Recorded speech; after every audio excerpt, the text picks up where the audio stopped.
네가 사자를 위하여 먹이를 사냥하겠느냐? 젊은 사자의 식욕을 채우겠느냐? 그것들이 굴에 엎드리며 숲에 앉아 숨어 기다리느니라. 까마귀 새끼가 하나님을 향하여 부르짖으며 먹을 것이 없어서 허우적거릴 때에 그것을 위하여 먹이를 마련하는 이가 누구냐?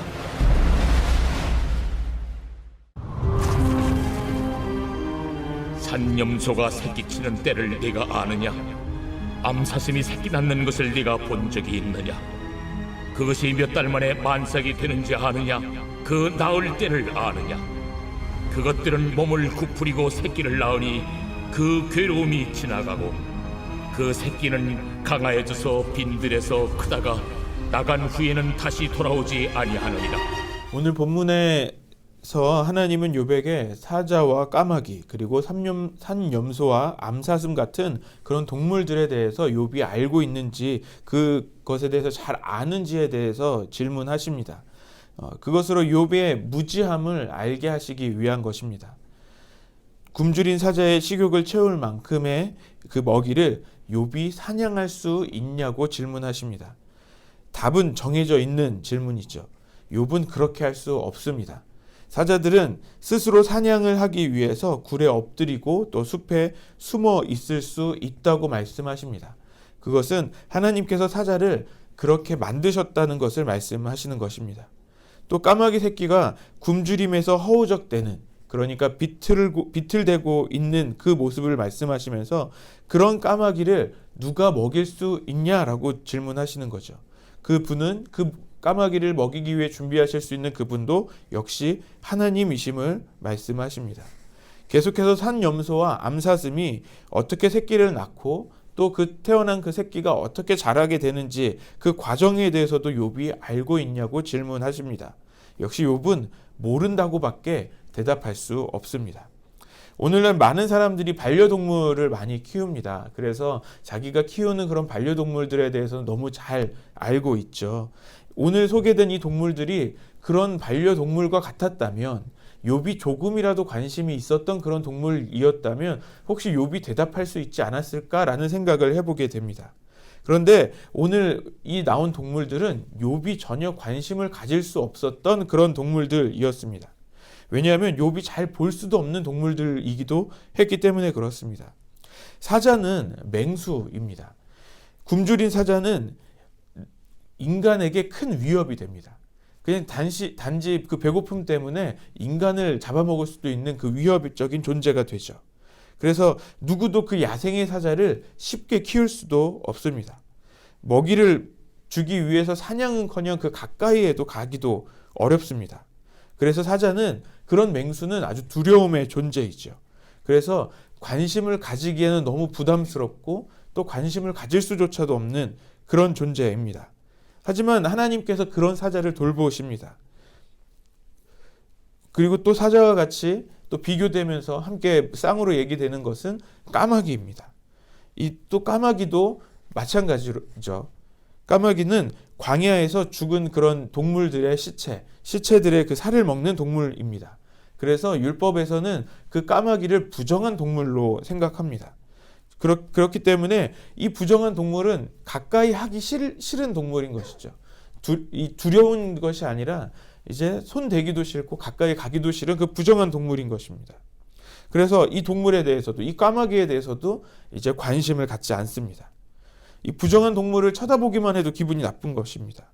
그런데 허우적대는 그런 새끼, 그러니까 비틀대는 그런 그 까마귀를 보게 된다면 어떻게 할까요? 그것을 데려가서 먹이를 주면서 키울까요? 아니죠. 오히려 돌을 던지거나 그 기분 나쁜 그것을 표현할 수도 있겠죠. 하지만 그런 까마귀일지라도 하나님은 돌보시고 먹이신다는 것을 말씀하십니다. 산염소와 암사슴도 그렇습니다. 이것들은 인간들과 가까이 사는 그런 동물은 아니었습니다. 야생에서, 그것도 황무지에서 사는 동물이라고 합니다.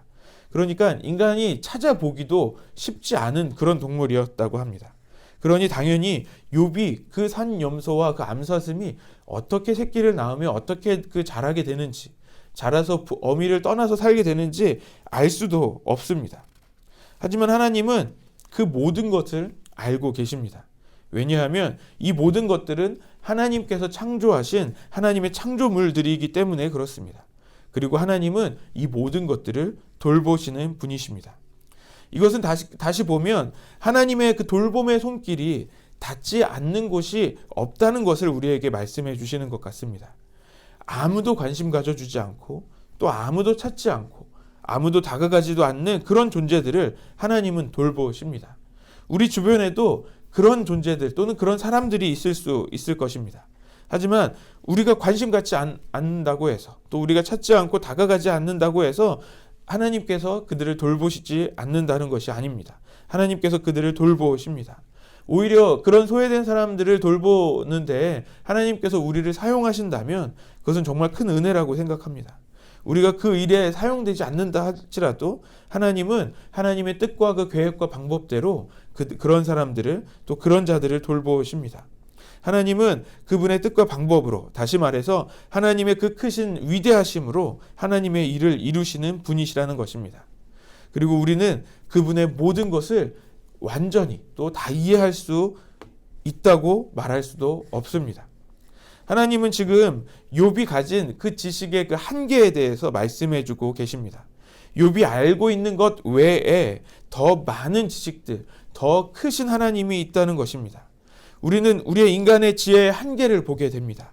우리가 공부를 많이 한다고 해서 우리가 그 모든 것을 안다고 말할 수는 없습니다. 우리가 아는 것은 우리가 공부한 만큼만 알게 되는 것입니다. 우리가 하나님을 아는 것도 우리가 하나님을 경험한 만큼만, 우리가 하나님에 대해서 배워서 경험한 그만큼만 알고 있는 것입니다. 우리가 하나님에 대해 배운 딱 그만큼만 알게 되는 것입니다. 그래서 우리가 하나님을 아는 것의 앞에서 우리가 겸손할 수 있어야 합니다. 또 주님께서 우리에게 더욱 그 주님을 알게 하여 주시기를 우리는 구해야 합니다. 우리는 너무 쉽게 그런 교만한 태도를 갖습니다. 내가 경험한 그 어떤 특별한 은혜의 사건들이 나의 전부, 또 내가 아는 하나님의 전부라고 생각할 때가 있다는 것입니다. 욥과 그의 친구들의 주장이 그랬습니다. 자신들이 경험하고 자신들이 알고 있는 그 지식으로 하나님을 제한하고 하나님을 이야기하는 것입니다. 우리의 그 교만한 그 작은 지식이 그 무한하게 크신 그 하나님을 담을 수 없습니다. 하나님이 하실 수 있는 그 많은 일들이 있는 것처럼 하나님은 하실 수 없는 것이 없으십니다. 그런데 우리가 알고 있는 그 작은 것으로 하나님이 하실 수 있는 일들을 딱 여기까지다라고 우리가 생각할 수 있다는 것입니다. 우리의 교만함이 하나님의 역사를, 하나님의 그 크신 역사를 막아설 수도 있다는 것입니다. 그러므로 우리는 하나님 앞에 더욱더 겸손해야 합니다. 하나님을 더 알아가야 합니다. 우리의 눈과 귀가 열려서 그 하나님의 그 역사하심을 볼 수 있고 또 들을 수 있어야 하는 것입니다. 우리 하나님은 지금도 살아계시며 역사하시는 분이십니다. 우리가 알지 못하는 곳에서 하나님은 그분의 뜻대로 그 하나님의 역사를 이루십니다. 또 지금 우리가 살아가고 있는 우리의 그 삶의 한 가운데에서도 하나님은 항상 역사하십니다. 중요한 것은 우리가 그 하나님의 그 다스리심, 그 하나님의 그 역사를 알아볼 수 있는가에 대한 것입니다. 우리가 주님을 더욱 알게 되므로 그 하나님의 역사를 알아보는, 또 하나님의 그 역사를 보며 살아계신 하나님을 경험하는 우리들이 되기를 소망합니다.